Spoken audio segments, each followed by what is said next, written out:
What do you think about conscientiousness and the Big Five personality model? When we're thinking about conscientiousness, we're talking about a fundamental personality trait. It is listed as one of the big five personality traits, but I think that to some extent, I still have some work I want to do about that. Um, something about the big five personality traits model feels incomplete to me. I don't. I like the way in which I test whether or not I understand something. I mean, a is the thing that's being presented fundamental? And not all things are. It might be the case that the big five psychology um, personality attributes are maybe there's nothing fundamental about that, but I suspect there might be. And so it becomes the question along the lines of, like, if you were in astrobiology, for example, you know if you encountered a truly alien civilization, you went to some planet in some other dimension or something, and you basically encountered this culture of completely beings that have entirely separate evolutionary history, and say like in your Star Trek situation, you send your away team and you start talking to these guys, and you basically find out what their culture is like, what their psyche is like. Would it be the same big five? And how would we know why or why not? Right. And I think that when it comes to conscientiousness, that for sure that one would be the case. Right. The other four I'm not so sure about. That's part of what now is investigation. But in the sense that conscientiousness, in the same sort of way that consciousness and intelligence would be something we could reasonably expect that there would be some analog of. Like I can say with some confidence, for example, that the dynamics of emotions, like if you look at the essays I wrote about the dynamics of emotions, that process is deep enough in the substrate of consciousness and choice and care, and just the notion of value and meaningfulness itself, that yeah, we can reasonably expect that aliens on some foreign planet somewhere or another would actually have emotions that were recognizable, like that the notions of happiness and pain, or joy and pain rather, or um, what we think of as frustration or anger or so on. That yeah, there may be colors of those. Like we could hope that, unlike ourselves, rather than having an unconscious manifestation of fear or of anger or frustration, that they are conscious manifestations. Right.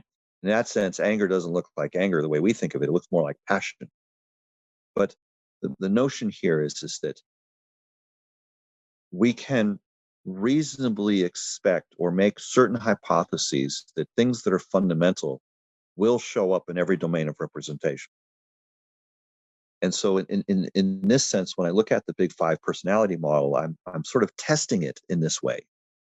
And it occurs to me that um, insofar as conscientiousness is a fundamental level, that it's probable that at least something of the others may be.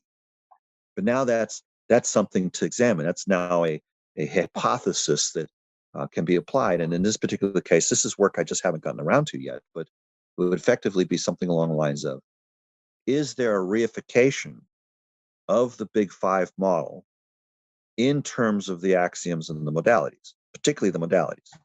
Can I understand those as essentially a kind of ordinate triplication? Now, given that it's five, maybe not. There's been cases, for example, where I've come across psychological models, most recently in developmental psychology, where there was a five ordinate model presented as a sort of ground in developmental psychology. And then after working with it a little bit, I realized that one of the elements of that model was actually two, and that with that particular split, they had conflated something that was abstract and something that was embodied and labeled it under the same name. And it was like, well, no, wait a minute.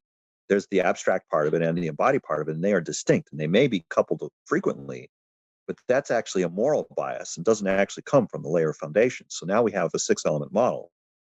And if I adjusted the ornamentation of the nomenclature a little bit, then I was able to basically find a fundamental Axiom II compatible with two interacting triples one held by the parents and the other held by the child, that that reified completely the developmental psych model in terms of the long-term, um, cycle of intergenerational transmission, transmission of capacity. And so that ended up being quite revealing. Like it was something that, with those amendments, and it wasn't that much of a shift. It was like literally, it was the same model as originally presented with maybe about 25% amendment. And that 25% amendment was pretty easy to understand. It wasn't that much of a change. So it's basically the same model, but with a couple of corrections. And so I suspect that something similar would probably happen with the big five of psychological tendencies. But bearing in mind that for the most part, psychology has been, again, a field of discipline, which is, it hasn't been connected to an underlying rigor. Like for the most part, most psychological descriptions aren't ordinated with respect to, say, neurological correlates or to evolutionary biology, although that's starting to happen. And I think that to some extent, as we get better at connecting the dots on some of these things, that we'll see that there are actual metaphysical aspects to these things, in the sense that the underlying resolving power of the triples and the modalities and the axioms, for example, can give us some insight into these kinds of things.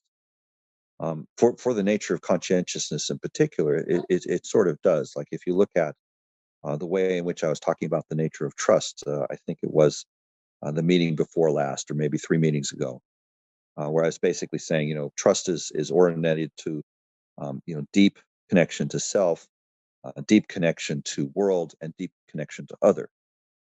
And that as we get more skillful at developing these three kinds of connections, that we can get more skillful at developing this sort of nature of trust.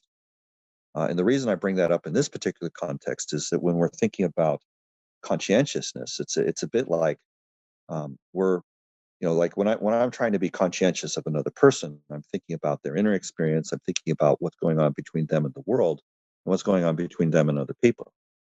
So in effect, it's sort of like theory of mind, but encompassing much more than just, what's present in their egoic experience at that moment. I'm actually aware of, is there a hazard? Like for instance, say for example, they're on the street and a truck's coming down the street. They don't notice that the truck is there. My conscientiousness would be to either signal the driver to slow down, or to move the person out of the way. Probably the latter, right? And so when we're thinking about conscientiousness, it's a bit like, the same concept of trust, but extended as a sort of perception of the dynamic of another person's life experience in that particular moment. So now we have a much more reified notion of the notion of conscientiousness. And so, in this particular sense, that now makes it possible for us to be much more skillful for how we hold that concept and how we hold that practice. And this to me feels to be very relevant, very, very much the thing that we're trying to do. Can one person be conscientious of another? Can one person be conscientious of a group of people? Can a group of people be conscientious of another group of people? Can one community be conscientious of another community? Now, all of a sudden, the inner nature of all of those practices has become clear, because we know what we mean when we say the word. So, in that sense, the metaphysics has provided for us a kind of clarification that has made it possible for us to have insight, but also now to do the motion from theory into practice in a profound way.